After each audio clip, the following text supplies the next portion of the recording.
Screen तो आपकी अपनी है, पर अब आपका हुनर पूरे देश तक पहुंचेगा। जी नमस्कार। डिजिटल दुनिया में जिन क्रिएटर्स ने अपने हुनर से रील्स को रियल बनाया, लाइक्स को लाइफ बनाया और फॉलोअर्स को फैमिली, आज वही टैलेंट पहुंच रहा है टीवी की सबसे भरोसेमंद स्क्रीन पर। डीडी न्यूज लेकर आया है क्रिएटर्स कॉर्नर, एक ऐसा मंच जहां सोशल मीडिया इन्फ्लुएंसर्स सिर्फ कंटेंट नहीं दिखाते, बल्कि अपनी कहानी, क्रिएटिविटी और कमिटमेंट भी शेयर करते हैं। यहां हर क्रिएटर को मिलेगा पूरा क्रेडिट, आपका नाम, आपका चैनल, आपकी पहचान, मंच हमारा। क्योंकि हुनर का सम्मान होना चाहिए और पहचान होनी चाहिए राष्ट्रीय। तो तैयार हो जाइए रील से रियल तक, मोबाइल से मेन स्ट्रीम तक और सोशल मीडिया से राष्ट्रीय मंच तक के इस शानदार सफर के लिए। आप देख रहे हैं क्रिएटर्स कॉर्नर, जहां क्रिएटर्स बनते हैं सेलिब्रिटीज। मैं हूं निखिल सिंह। शुरुआत करेंगे क्रिएटर्स कॉर्नर की।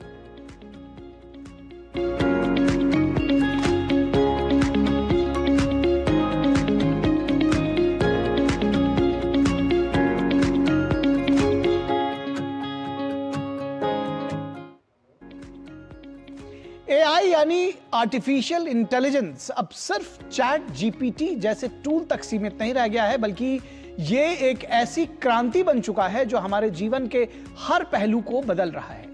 इसी बड़े बदलाव को अपने पॉडकास्ट में समझा रहे हैं सुब्रत मित्रा, जो बातचीत कर रहे हैं एआई एक्सपर्ट राजस निकुंभ से।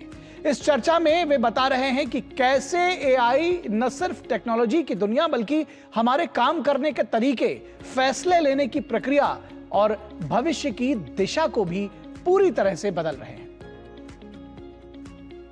आज के एपिसोड में हमारे साथ है Rajas Nikumbh sir, TEDx speaker, AI expert और founder of Content XP Media. तो let's dive deep into our topic. AI के अंदर चलते हैं। अगर मैं बिल्कुल नूब हूँ, मुझे कुछ नहीं पता एआई है क्या, तो आप उसे सबसे इजीएस्ट वे में कैसे समझा पाओगे? मैं इसके लिए एक सीक्वेंस फॉलो करता हूँ, जो मेरे हर वर्कशॉप में मैं, या जो कोई भी मेरे स्टूडेंट्स है ऑनलाइन ऑफलाइन, उनको यही बोलता हूँ। आप एक स्टूडेंट हो या फिर आप एक यंग प्रोफेशनल हो, whenever you want to use AI, there's a simple sequence that you should follow. Most of the times we don't know what we are exactly doing in our lives. So first of all, we should understand what our task is, what our job role is. जब आपको आपका job role या task clear रहेगा, first thing is clear, then you can go to the second step. आपके task में आपके challenges क्या है? What are the challenges you are facing? So you might be slow at your task, और या फिर आपका task repetitive हो सकता है। तो जो कुछ भी आपका challenge, this are few common things that I have noticed. तो what are your challenges, once you understand that, once you identify your challenges, then you have to simply introduce AI tool और that particular AI resource for that particular section. तो फिर आप AI का use करके उस task को improve कर सकते हो या प्रोडक्टिव बना सकते हो। That's the simplest way that I can explain कि किसी को भी अगर एआई यूज करना है, so use this 3 things. We are in 2026 right now, right. And जब जो स्टूडेंट्स 2030 में ग्रेजुएट कर रहे हैं, तो उनके लिए सबसे इम्पोर्टेंट स्किल्स क्या होनी चाहिए एआई के फील्ड में? आई फील सबसे पहले तो वन थिंग दैट्स हैपनिंग कि हम लोग अभी being human beings, we don't behave like human beings. तो मुझे ऐसा लगता है कि कितना भी टेक्नोलॉजी इवॉल्व हो जाए, कितने भी एआई टूल्स आ जाए, it's very important to be human. तो सबसे पहले वो काफ़ी इंपॉर्टेंट है कि we should remain as much human as much possible. Because अगर हम ज़्यादा रूटेड है ना हमारे रूट्स को, तो हम ये टेक्नोलॉजी को एक अलग पर्सपेक्टिव से देख सकते हैं, उसको हम एज ए टूल देख सकते हैं। तो मुझे लगता है बहुत सारी स्किल्स इंपॉर्टेंट है एक स्टूडेंट के लिए जो अभी सीख रहा है इन द कमिंग टाइम, जब वो जॉब करेगा 5-6 सालों में।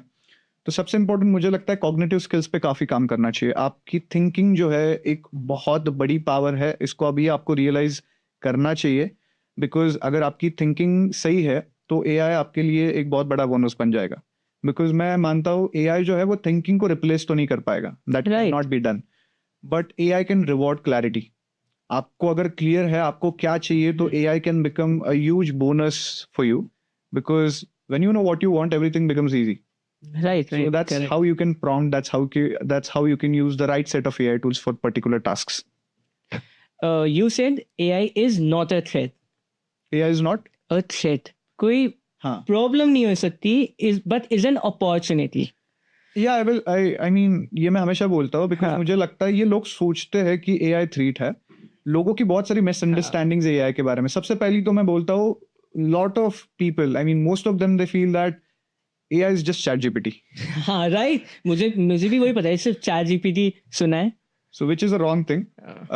AI is much more beyond ChatGPT. I feel ChatGPT जो है that is just like a door and उसके पीछे बहुत सारे tools है, बहुत सारे resources है जिनको हमें explore करना चाहिए, discover करना चाहिए. That is one misunderstanding.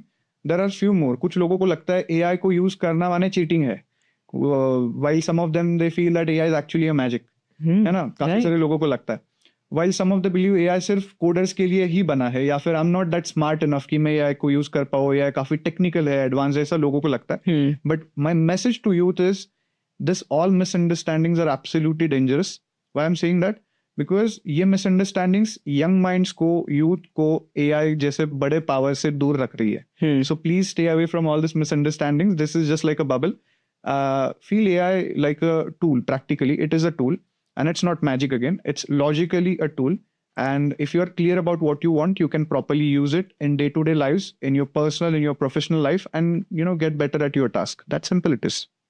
बिल्कुल सही, बिल्कुल करेक्ट. आप कोई 3 स्किल्स ऐसी बताओ, 3 मिनिमम, मैक्सिमम कितनी भी, जो AI रिप्लेस नहीं कर सकते इंसान में से. I feel AI ऐसी कुछ स्किल्स है जिनको नहीं रिप्लेस कर सकता, जैसे जहाँ पे फिजिकल जो एफर्ट ज़्यादा लगता है. फॉर एग्जाम्पल आप प्लम्बिंग के जॉब्स देख लो, आप नर्सेस देख लो. Maybe in the coming time robots आ सकते हैं, बहुत टाइम लगेगा आई फील. बट ऐसे कुछ जॉब्स है ना जहाँ पे एक्चुअल ह्यूमन टच चाहिए, तो वहाँ पे I feel it will take lot of time for AI to replace it. जैसे आप 80% वर्क तो ऑटोमेट करवा सकते हो. क्या ऑटोमेशन करवाना हमें लेजी बना रहा है या इट्स स्मार्ट वर्क है? I guess it's more about your perspective and intent. Okay. आपका इंटेंट यहाँ पे बहुत मैटर करता है. अगर आप कुछ चीज ऑटोमेट करके टाइम वेस्ट कर रहे हो तो that's loss for you. But जैसे मैंने क्या किया है, बहुत सारे क्रिएटर फ्रेंड्स मेरे कर रही है ऑलरेडी. मैंने लास्ट 6 महीनों में मेरे इंस्टाग्राम पे एक भी रील खुद शूट करके नहीं डाली है. All the videos that you will see on my Instagram are all AI generated. I mean AI अवतार है मेरा. तो आई कैन प्राउडली से मैं 6 महीने में एटलीस्ट ये वीडियोज के लिए एक बार भी कैमरा के सामने नहीं बैठा हूँ. And that was all generated in my own voice and in my own AI video format. मतलब जैसा मैं यहाँ पे दिख रहा हूँ, so that was my video clone. So that actually gave me lot of freedom. तो जहाँ पे मुझे शूट करने में टाइम लगता था, जहाँ पे मैं स्क्रीन के सामने आके, कैमरा के सामने आके बेसिकली स्क्रिप्ट बोलता था, तो उसमें काफ़ी रीटेक्स लो, काफ़ी टाइम रोज जाता था. सो वो हमने एलिमिनेट कर दिया. तो अभी मेरे टीम को, मेरे मैनेजर को या जो स्क्रिप्ट राइटर है, उनको जो स्क्रिप्ट चाहिए उनको सिर्फ टेक्स्ट डालना है और उनको वो मिल जाता है मेरे आवाज़ में, मेरे अवतार में, with my gestures exactly the way I used to do it in my previous videos. तो that gave me lot of freedom. Freedom to build something that I was working on. मेरा जो बिजनेस एजेंसी है, तो मैं वहां पे ज्यादा time invest कर पाया, मैं कुछ नई चीजें सीख पाया. हाँ, अगर मैंने वो करके मैंने टाइम पास किया होता, मैंने वो टाइम यूज नहीं किया होता, तो शायद आई फील फिर that would have been a laziness. तो इट्स अप टू अस, हम उसको किस तरीके से यूटिलाइज करते हैं. But I feel AI is more about smart work and we should think in that way because it has tremendous potential. मैं आपको बताता हूँ, मैंने जब मेरी इंस्टाग्राम जर्नी चालू की थी, तब तो रील्स थी नहीं. I used to design carousels and I was best. मुझे लगता है उस वक्त मैंने जो सीखा था, बिकॉज मैंने कहीं ऐसा अलग नहीं सीखा था, I learned it from my experiences. तो मैं कैरोसेल्स बनाता था बिकॉज तब रील्स पॉपुलर थी नहीं. सो तब मुझे वो बनाने में भी कुछ घंटे लग जाते थे. उसमें एक एक एलिमेंट जो मुझे यूज करना पड़ता था, मैं फ्री पिक जैसे कुछ टूल्स से उसको लेता था. वो पेड नहीं होते थे, तो हम ट्राई करते थे उसका वाटरमार्क निकालो, ये वो करो. नाउ जस्ट थिंक, मैं उस दौर से आया हूँ. तो जब आज मुझे कोई कैरोसेल बनाना है, I can totally give a full prompt और मैं उसको एक तो AI से बना सकता हूँ, या फिर सिंपली जैसे मैंने कुछ एलिमेंट्स की बात की, मैं उसमें एक डॉल यूज करता था, मेरा जो ब्रांडिंग था उसके हिसाब से. तो अभी मैं उसको मेरे वैसे प्रॉम्प्ट देके कस्टम डॉल बना सकता हूँ, या मेरा जो ब्रांड का मैंने कुछ एलिमेंट बनाया है और उसको मेरे कैरोसेल्स में, मेरे डिजाइन्स में यूज कर सकता हूँ. सो that is something that is huge. तो वही रियलाइज कर पाएंगे जिन्होंने टेक्नोलॉजी को इवॉल्व होते हुए देखा है. सो आई फील AI में वो पावर है, कंटेंट में तो मुझे काफी हेल्प हुआ है AI का अभी तक। आपकी जो एजेंसी है आप उसके बारे में कुछ बताएंगे? So yes, I started my agency almost 1.5-2 years back with name Content XP Media, और मेरे जो गुरु है गुरुदेव श्री श्री रविशंकर जी, उनके ब्लेसिंग्स के साथ मैंने इसको शुरू किया। Now the very thought of starting my own agency Content XP Media was I was doing content for a long time. Now it's been around 7 years and I'm into content properly जब मैंने शुरू किया था तब से लेके आज तक। And lot of people they used to love it. I have so many messages अभी तक कि उनको मेरा content जब रील्स नहीं थी तब से पसंद आता था, the way I maintained my branding etc. तो मुझे ऐसा लगा कि now it's time कि हम ये लोगों को भी दे, ये हमने खुद के लिया, we got expert into content stuff. Now it's time to help people with this. So with that purpose I thought of starting this agency and help people with content and media services. So now majorly we work with a lot of clients locally as well as some from abroad, और उनको हम basically content services provide करते हैं और media video production वगैरह services ये सब हम provide करते हैं। आपकी एक सबसे मोस्ट वायरल रील 54 मिलियंस है एंड आपने 1 लाख फॉलोअर्स उससे गेन करे हैं, Right. तो उसके पीछे का क्या राज है? So there's an interesting story. This happened in I guess June-July 2024. Okay so एक क्रिएटर है जिनको मैं जानता हूँ, जब उनके 5000 फॉलोअर्स थे फ्रॉम यूएस से एक क्रिएटर है बंदी जिसका नाम है Johani. So she was creating some content on AI and we got connected और इंस्टाग्राम, और मैंने उनको सिर्फ बोला कि लेट्स डू सम कोलैबोरेशन, एक वीडियो बनाते पेड वर्सेस फ्री टूल्स का, काफी सिंपल। एब्सोल्यूट वैल्यू थी इसमें कि इसका ये पेड का फ्री अल्टरनेटिव है। तो हम दोनों ने डिसाइड किया, उन्होंने मुझे एक लिस्ट भेजा, मैंने मेरा पार्ट शूट कर दिया, उन्होंने उनका पार्ट शूट करके हमें भेज दिया, फिर मेरे टीम ने उसको एडिट कर दिया वो वीडियो को, it was ready and I asked her कि आप उसको पोस्ट करना, वो यूएस से है, I am in India, okay and will do it in collaboration. So उन्होंने वो वीडियो पोस्ट किया। Now there are many reasons, but एक तो इंटरनेशनल कुछ कोलैबोरेशन हो रहा है even on that small scale, I didn't know it would go so viral. हमने वो वीडियो डाला एंड मैं कहीं पे ट्रैवल कर रहा था उस वक्त लोकली, तो कार में था मैंने देखा अचानक से 5-6 लाख व्यूज हो गए।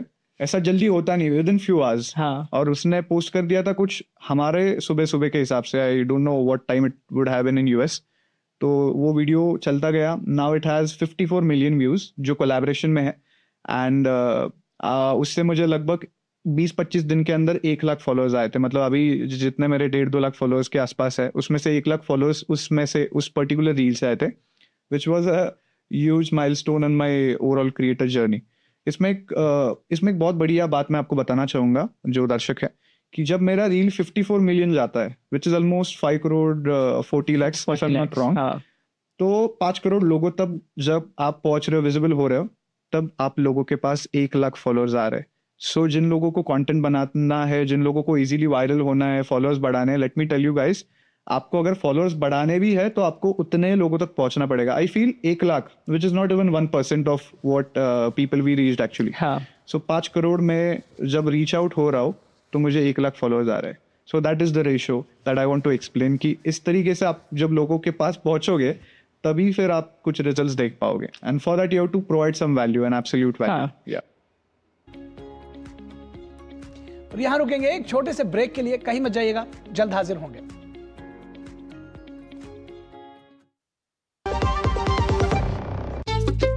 चाबी, दुकान की चाबी, पापा बाइक की, और घर की चाबी, ऊपर से केवाईसी पेपर्स। हर बैंक के लिए अलग अलग, कहाँ सबके लिए एक चाबी होती? एक चाबी है CKYC ID।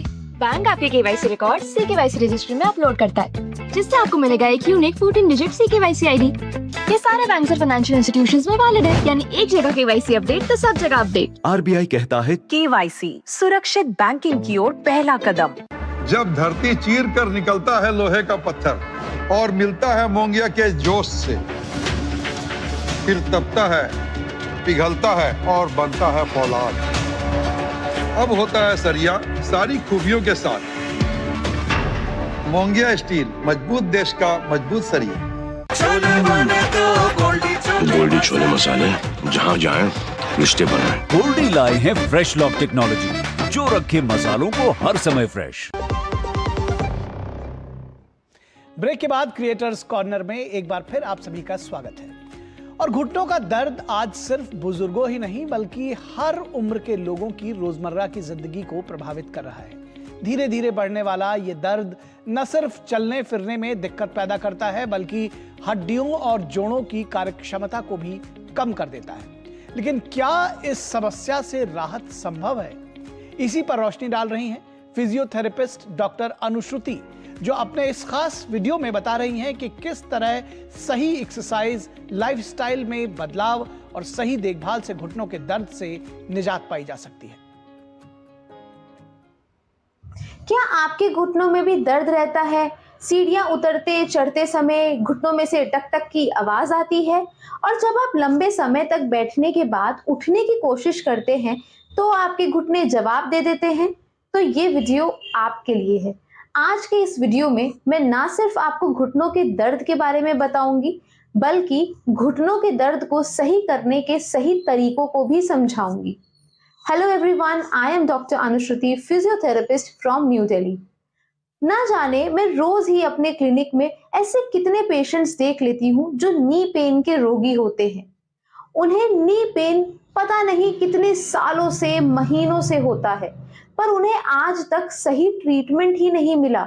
उन्हें यही नहीं पता कि कुछ चीजें करके वो अपने नी पेन को घर पर ही ठीक कर सकते थे और एट द फर्स्ट प्लेस उनको नी पेन होता ही नहीं।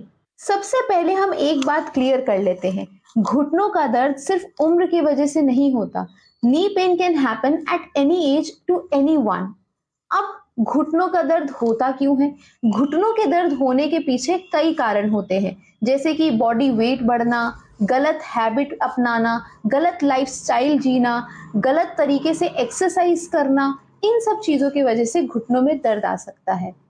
एक बात यहाँ बहुत इंपॉर्टेंट है समझना, जो हमारा नी जॉइंट होता है वो एक ऐसा जॉइंट है जो इंडिपेंडेंटली वर्क नहीं करता। नी जॉइंट हमारी थाई मसल्स के ऊपर डिपेंडेंट होता है। अगर हमारी थाई मसल्स स्ट्रॉन्ग है तो knee joint safe and strong है। अगर थाई मसल्स वीक है तो नी जॉइंट वीक ही है और इससे आपको दर्द बढ़ने के चांसेस ज्यादा होते हैं। चलिए जानते हैं हम नी पेन को घर पर ही किस तरीके से प्रिवेंट कर सकते हैं और कुछ एक्सरसाइजेस से कैसे ही हम नी पेन को थोड़ा कम कर सकते हैं। सबसे पहले आप सीधे लेट के अपने दोनों एड़ी पंजों को आगे और पीछे इस तरीके से मूव करेंगे। इससे आपके पैरों में, आपके काफ में ब्लड सर्कुलेशन बढ़ेगा और नी की हेल्थ भी इससे काफ़ी अच्छी रहेगी। ये एक्सरसाइज आप 10 बार करेंगे। उसके बाद आप उन्हीं एड़ी पंजों को गोल गोल घुमाएंगे, 10 बार क्लॉकवाइज और 10 बार एंटी क्लॉकवाइज। ये भी एक्सरसाइज आपको ब्लड सर्कुलेशन और मसल रिलीज करने में हेल्प करेगी। नेक्स्ट एक्सरसाइज में आप एक टॉवल या कपड़े का रोल लेकर के अपने हील यानी एड़ी के नीचे रखेंगे और अपने हील से नीचे की तरफ प्रेस करेंगे और 10 सेकेंड्स तक होल्ड करेंगे। उसके बाद रिलीज करके दोबारा रिपीट करेंगे। ये एक्सरसाइज भी आपको 10 बार करनी है 10-10 सेकेंड के होल्ड के साथ। याद रखें, हर एक्सरसाइज हम दोनों ही पैरों के साथ करेंगे, इररिस्पेक्टिव कि आपको नी पेन एक ही पैर में क्यों ना हो। एक्सरसाइज दोनों पैर की होगी। नेक्स्ट एक्सरसाइज में हम अपने पैर का पंजा अपनी तरफ खींच के पैर को सीधा ऊपर हवा में उठाएंगे। उठा के 10 सेकेंड तक वहीं होल्ड करेंगे और फिर नीचे ले आएंगे। ये एक्सरसाइज भी 10 बार 10-10 सेकेंड के होल्ड के साथ करनी होती है। नेक्स्ट एक्सरसाइज में आप अपने घुटने के नीचे इस तरीके से किसी का हाथ या कोई भी टॉल या कपड़े का रोल लेकर के रखेंगे और अपने घुटने को नीचे की तरफ पुश करते हुए प्रेस करेंगे। नेक्स्ट एक्सरसाइज में आप एक चेयर या बेड पे बैठ करके अपने पैरों को यूं सीधा हवा में उठाएंगे और याद रखें कि आपको अपना पंजा अपनी तरफ ही खींचना है। घुटने के नीचे हाथ का सपोर्ट दिया जा सकता है ताकि पेन और डिफिकल्टी ना हो। ये एक्सरसाइज भी आप दोनों ही पैरों से करेंगे। हर एक्सरसाइज को हमें दोनों पैरों से करना है। हर एक्सरसाइज को होल्ड करते समय हमें 10-10 सेकेंड का होल्ड देना है और दिन में 2 से 3 बार हम ये एक्सरसाइज कर सकते हैं। आप चाहें तो आप अपना रूटीन भी बना सकते हैं। सुबह में एक बार, दोपहर में एक बार और शाम में एक बार ये एक्सरसाइज की जा सकती है। एक बहुत इम्पॉर्टेंट बात, हर नी पेन सेम नहीं होता, इसलिए हर एक्सरसाइज हर पेशेंट के लिए सेम और सेफ नहीं होती है। अगर आप बिना समझे बिना सीखे सही तरीके से नहीं करते हैं सारी एक्सरसाइजेस को, तो आपको आपका नी पेन बढ़ा हुआ भी लग सकता है, जो कि नॉर्मल है। गलत एक्सरसाइज करने के पैटर्न से ऐसा होना पॉसिबल है। अब सबसे इम्पॉर्टेंट बात, डॉक्टर को कब दिखाएं? अगर आपको चलने में डिफिकल्टी हो रही है, जब आप अपने घुटनों को देखते हैं तो आपको कुछ डिफॉर्मिटी भी दिखने लगी है, अगर आपको सोने में भी तकलीफ होने लग गई है, घुटनों में स्वेलिंग आने लग गई है, जकड़न ज़्यादा महसूस होने लग गई है, दिन ब दिन आपका दर्द बढ़ता ही जा रहा है, और घर के प्रिवेंटिव मेजर्स और एक्सरसाइजेस को करके अगर 7 से 10 दिन बाद भी दर्द में कमी नहीं आ रही है, तो यही वक्त है कि आप अपने फिजियोथेरेपिस्ट से तुरंत मिले। जी हाँ, हर नी पेन का इलाज सर्जरी नहीं होती और हर नी पेन को ठीक भी किया जा सकता है, तो इसीलिए आपका आपके फिजियोथेरेपिस्ट से मिलना बहुत ज़रूरी है, सही टाइम पे सही वक्त पे। याद रखें, नी पेन, घुटनों का दर्द शुरुआत में तो छोटी छोटी प्रॉब्लम लगती है, लेकिन बढ़ते बढ़ते धीरे धीरे यही प्रॉब्लम हमें चलने फिरने से भी रोक देती है। अपने डॉक्टर से सही टाइम पे सही वक्त पर मिलना बहुत ज़रूरी है। इसी के साथ आज के क्रिएटर्स कॉर्नर के क्रिएटिव एपिसोड में बस इतना ही। अगर आपके अंदर भी कुछ अलग करने का जज्बा है तो आप अपने कंटेंट हमें ddnews.creatorscorner@gmail.com पर ईमेल कर सकते हैं, या फिर आप 8130555806 इस नंबर पर व्हाट्सएप भी कर सकते हैं, क्योंकि क्रिएटर्स कॉर्नर में हर क्रिएटर की कहानी मायने रखती है और हर आवाज को मिलता है पूरा सम्मान, पूरा क्रेडिट। अगले एपिसोड में फिर मिलेंगे एक नई सोच, नए चेहरों और नई क्रिएटिव उड़ान के साथ। क्रिएट करते रहिए, प्रेरित करते रहिए और देखते रहिए क्रिएटर्स कॉर्नर सिर्फ डीडी न्यूज पर।